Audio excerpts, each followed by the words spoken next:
धीरेंद्र शास्त्री पर महिलाओं की तस्करी का एक बहुत बड़ा आरोप लगा है। लखनऊ के प्रोफेसर हैं प्रोफेसर रविकांत।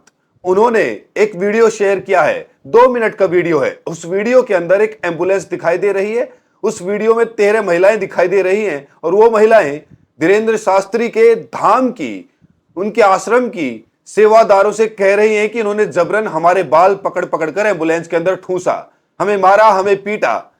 देखिए, आश्रम की तरफ से दूसरा दावा किया जा रहा है। इस बात को समझिए, धीरेंद्र शास्त्री का मतलब क्या है। धीरेंद्र शास्त्री मतलब आज अपने आप में मीडिया के बनाए हुए या फिर अपने कार्यक्रमों के द्वारा पेश किया एक बहुत बड़े बाबा, एक ऐसे बाबा जिन्हें प्रधानमंत्री नरेंद्र मोदी कहते हैं कि धीरेंद्र शास्त्री मेरे छोटे भाई हैं।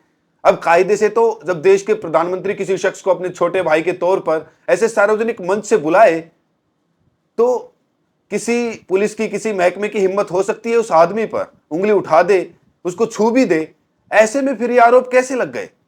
क्या वाकई इन आरोपों में कोई सच्चाई है या फिर ये महज सिर्फ और सिर्फ मनगढ़ंत बातें हैं? इस बात को जरा टटोलने का काम करते हैं। ये खबर हर वेबसाइट पर लगी है, चर्चा कहीं नहीं हो रही है, डिबेट कहीं नहीं है। मेन स्ट्रीम मीडिया में इस खबर को लेकर कोई बात नहीं हो रही। अगर कोई मुस्लिम धर्मगुरु होता, उसके आश्रम की अगर कोई एम्बुलेंस में 13 महिलाएं मिल जाती तो हो सकता है कि अब तक कई सारे एंकर उस आश्रम की गुफाओं में घूमते हुए दिखाई देते।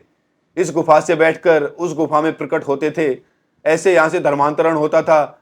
ये सब कुछ चलता है, ये पासपोर्ट मिलता है, ये कराची गए थे, दुबई गए थे, पता नहीं कहां कहां की क्या क्या कहानियां बन चुकी होती हैं। लेकिन धीरेंद्र शास्त्री को लेकर जो दावा किया जा रहा है, पहले आपको वो बता देता हूं। प्रोफेसर रविकांत जाने माने नाम है, मोदी सरकार के खिलाफ मुखर होकर अपनी बात कहते हैं, तकरीबन हर मुद्दे पर बोलते हैं। अलग अलग चैनलों पर आपने उनको सुना भी होगा। उन्होंने 2 ट्वीट किए और ट्वीट जो मैं दिखाता हूं वो अभी भी इनके ट्विटर हैंडल पर अभी भी मौजूद हैं। क्या लिखते हैं जरा देखिए। धीरेंद्र शास्त्री को लेकर उन्होंने एक वीडियो ट्वीट करते हुए लिखा है और ये वीडियो ट्वीट किया है 31 जुलाई 2025 को। इसको थोड़ा एडिट भी किया गया उन्हीं की तरफ से, लेकिन डिलीट नहीं किया गया। और इसमें लिखा है कि नॉन बायोलॉजिकल प्रधानमंत्री नरेंद्र मोदी द्वारा घोषित छोटा भाई धीरेंद्र शास्त्री धर्म की आड़ लेकर महिलाओं की तस्करी कर रहा है। इसकी गहन जांच करवाकर दोषी पाए जाने पर धीरेंद्र शास्त्री को फांसी होनी चाहिए। यह बात प्रोफेसर रविकांत ने कही है।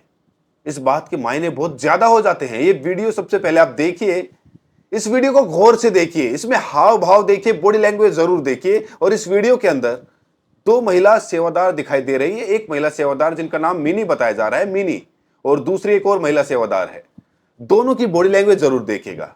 इस पर स्पष्टीकरण बागेश्वर धाम की तरफ से, उस आश्रम की तरफ से आया है, धीरेंद्र शास्त्री के आश्रम की तरफ से। उसमें कहा गया कि कुछ महिलाएं यहां पर चोरी कर रही थी और चोरी करने वाली महिलाओं को कहा गया कि बाबा तो गए विदेश, क्योंकि धीरेंद्र शास्त्री आजकल कुछ समय पहले ऑस्ट्रेलिया में थे, तो बाबा विदेश चले गए, आप अपने वापस चले जाओ, यहां पर अभी फिलहाल सत्संग नहीं होगा। और उसके बाद आश्रम ने कहा कि भाई कुछ महिलाएं ऐसी थी जो फिर भी घर जाने के लिए तैयार नहीं थी। तो ऐसे में अलग अलग लोगों को उनके घरों तक जाने के लिए रेलवे स्टेशन और बस स्टैंड पर आश्रम की एम्बुलेंस द्वारा छोड़ा जा रहा था। यह आश्रम की तरफ से कहा गया है। लेकिन अगर यही बात है, अगर ऐसी ही कुछ महिलाएं थी जो चोरी कर रही थी, कुछ गलत हरकतों में शामिल थी, उनको छोड़ा जा रहा है, तो आपके आश्रम की महिला, जब वीडियो बनाने वाले शख्स ने उस सेवादार से पूछा कि महिलाएं क्या आरोप लगा रही हैं और आप इन महिलाओं को कहां ले जा रहे हैं, क्यों ले जा रहे हैं, जब ये सारे सवाल किए तो ये महिला पूरी तरह से खामोश हो गई।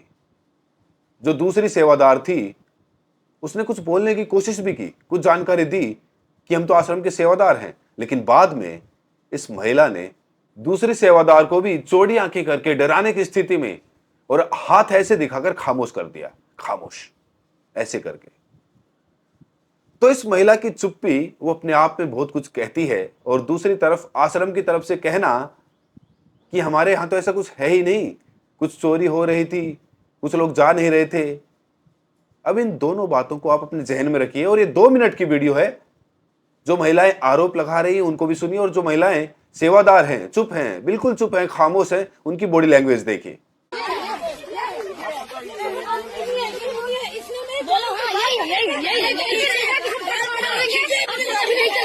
कहाँ से आए हो आप?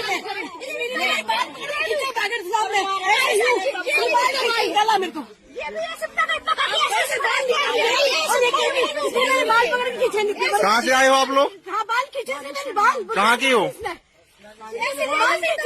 नहीं हो कहाँ के?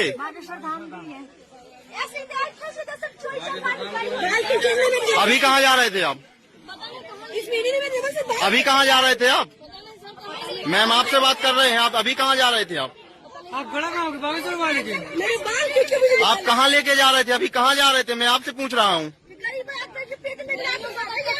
हमारे पेट बाधा तो हम दे रहे थे, हमारे पेट बाधा। कोई जवाब क्यों नहीं दे रहे मैडम आप? मेरा बाल पकड़ पकड़ से निकाला, इसने बाल छूट के। आप इनको पहचानती हैं? मिनी मिनी है, ये मिनी है। आप कहाँ जा रही थी? अरे जबरदस्ती ये लोग हमको गाड़ी में बैठा के पता नहीं कहाँ ले जा रहे थे। आप गाड़ी में क्यों बैठे थे?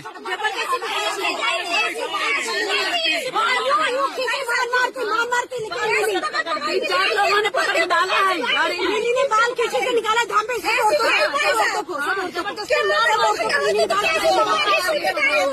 क्या मचा रखा है आप लोगों ने? वहाँ पे क्या मचा रखा है आप लोगों ने बागेश्वर धाम में? मिनी सब औरतों को मारती है, ज्यादा औरतों को मारती है। हुआ है जबरदस्ती बताइए आप, जबरदस्ती ये जान से मारने की कोशिश कर रही है, सबको जान से मरवा रही है, ये काट डालेंगी। लोगों को कोई विश्वास नहीं है। सबसे बड़ा सवाल यही है कि आखिरकार ये सेवादार इतनी चुप क्यों थी। ऐसा भी नहीं है कि इस सेवादार को यहाँ पर बोलना नहीं आता हो या उसको समझना हो। बॉडी लैंग्वेज से अगर आप देखें तो ठीक ठाक महिला लग रही है, ठीक ठाक सेवादार लग रही है, पढ़ी लिखी लग रही है। मतलब ऐसा नहीं है कि अगर कोई पूछे तो इसका जवाब ना दे पाए। दूसरी सेवादार ने जवाब दिया, हम तो आश्रम की सेवादार हैं। अब क्या वाकई उनको छोड़ा जा रहा था या जिस तरीके से आरोप लगाए गए उनमें दम है, ये बड़ा सवाल है। लखनऊ विश्वविद्यालय के हिंदी विभाग के एसोसिएट प्रोफेसर रविकांत ने गुरुवार को बड़ा दावा किया। उन्होंने एक्स पर 2 पोस्ट लिखी। पहली पोस्ट में उन्होंने अमेरिका के भारत पर टैरिफ लगाने के ऐलान को लेकर सरकार को घेरा। वहीं दूसरे पोस्ट में आरोप लगाया कि धीरेन्द्र शास्त्री महिलाओं की तस्करी करते हैं। दैनिक भास्कर से बातचीत में रविकांत ने कहा, मैंने जो बातें पोस्ट पर लिखी हैं उस पर कायम हूं। वीडियो में सब कुछ है और वीडियो की सत्यता की जांच के बाद ही मैंने फांसी की मांग की है। दरअसल 28 जुलाई की रात मध्य प्रदेश में छतरपुर जिले के लवकुश नगर थाना क्षेत्र में एक एम्बुलेंस पकड़ी गई। आरोप है कि 13 महिलाओं को जबरन ले जाने की कोशिश की गई। पुलिस ने एम्बुलेंस को पठा चौकी क्षेत्र में रोका और महिलाओं को थाने लाया गया। महिलाओं ने धाम के सेवादारों पर गंभीर आरोप लगाए। महिलाओं का कहना था कि उन्हें धमकी दी गई और जबरन एम्बुलेंस में बिठाकर महोबा रेलवे स्टेशन ले जाया जा रहा था। ये घटना 28 जुलाई रात 9 बजे की बताई जा रही है। छतरपुर के लवकुश नगर थाना क्षेत्र में डायल 100 की टीम को एक एम्बुलेंस में 13 महिलाओं को ले जाने की सूचना मिली।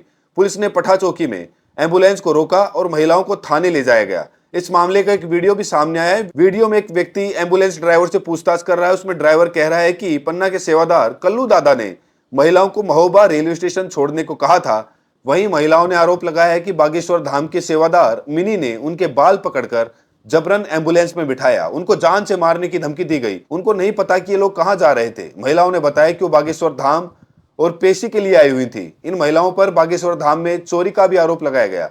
अजय अंबे ने बताया कि पूछताछ में सामने आया है कि पिछले 6 महीने से महिलाएं बागेश्वर धाम में रुकी हुई थी। इन पर धाम में चोरी, चैन स्नैचिंग और अन्य अप्रिय घटनाओं को अंजाम देने का आरोप था। पूछताछ के बाद सभी महिलाओं को छोड़ दिया गया। पेशी के नाम पर धाम में रुकी हुई महिलाएं। अब यहाँ पर पूरी खबर में भास्कर ने बातचीत की है प्रोफेसर से और प्रोफेसर ने कहा कि मैंने जो कहा वो वीडियो में कह दिया। वीडियो साफ तौर पर बता रही है और मैं अपनी बात पर अभी भी कायम हूं। यानी वो अपनी बात से ना तो पलट रहे हैं। जब मैं वीडियो रिकॉर्ड कर रहा हूं तो उन्होंने अपना कोई पोस्ट डिलीट भी नहीं किया, कोई माफी भी नहीं मांगी। हालांकि बागेश्वर बाबा यानी कि धीरेन्द्र शास्त्री जैसे शख्स पर आरोप लगाना वो कोई आसान काम नहीं है। सब जानते हैं बागेश्वर धाम, धीरेन्द्र शास्त्री बाबा ये अपने आप में मानहानि का केस भी ठोक सकते हैं, दूसरे मुकदमे में डलवा सकते हैं। पावरफुल आदमी है, इसमें कोई शक नहीं है। लेकिन अगर ऐसा हो रहा है, फिर पुलिस कह रही है कि हमें डायल 100 से कॉल आई थी। कॉल की किसने थी ये स्पष्ट नहीं हो पा रहा। बहुत खबरों को मैंने देखा है कॉल किसने की। अब पुलिस को फोन कौन करता है? तो महिलाओं ने कॉल किया तो माना जाए कि महिलाएं जो कह रही हैं कि हमारे बाल पकड़े गए, हमारे साथ मारपीट की गई, ये क्यों किया आपने? अगर जबरन आश्रम के अंदर थी, चोरी कर रही थी, कुछ गलत काम कर रही थी तो पुलिस को कहते। और वहां पर चौकी बनी है, पुलिस की चौकी बनी हुई है, तो पुलिस को कहते, महिला पुलिस आती, या तो हम FIR करेंगे, अपने घर जाइए। वो तुरंत ये महिलाएं वहां से चली जाती। लेकिन रात को 9 बजे आप एम्बुलेंस में भरकर बाल पकड़कर, जरा सोचिए इसका क्या मतलब हो सकता है। एम्बुलेंस मरीजों को ले जाने के लिए होती है। आपने एम्बुलेंस का इस्तेमाल कर लिया, लेकिन एक ही एम्बुलेंस में 11-12 लोग, 13 औरतें कैसे आ गई? ये भी तो बड़ा सवाल है। आप इतने लोगों को ठूंस कर कैसे ले जा रहे हैं? दिन में छोड़कर आते, रात में क्यों? तो कम से कम आपको पता तो होना चाहिए कि रात में महिलाओं को इतने बुरे तरीके से आप ले जा रहे हैं। और सवाल यह है कि महिलाएं आपके सेवादारों पर मारने पीटने का आरोप क्यों लगा रही हैं? पुलिस वहां पर कहां थी उस वक्त? और जरा सोचिए, विदेश में धीरेन्द्र शास्त्री घूम रहे हैं, कहीं दूसरी खिचड़ी तो नहीं पक रही? वो विदेश में यहां से महिलाओं को ठूंस कर ले जाया जा रहा है, कहीं कोई दूसरा कनेक्शन तो नहीं है? क्या आपको नहीं लगता कि इसमें बारीकी से जांच होनी चाहिए, सीबीआई जांच होनी चाहिए? आपका क्या सोचना है कमेंट सेक्शन में जरूर बताएं। बहुत बहुत शुक्रिया।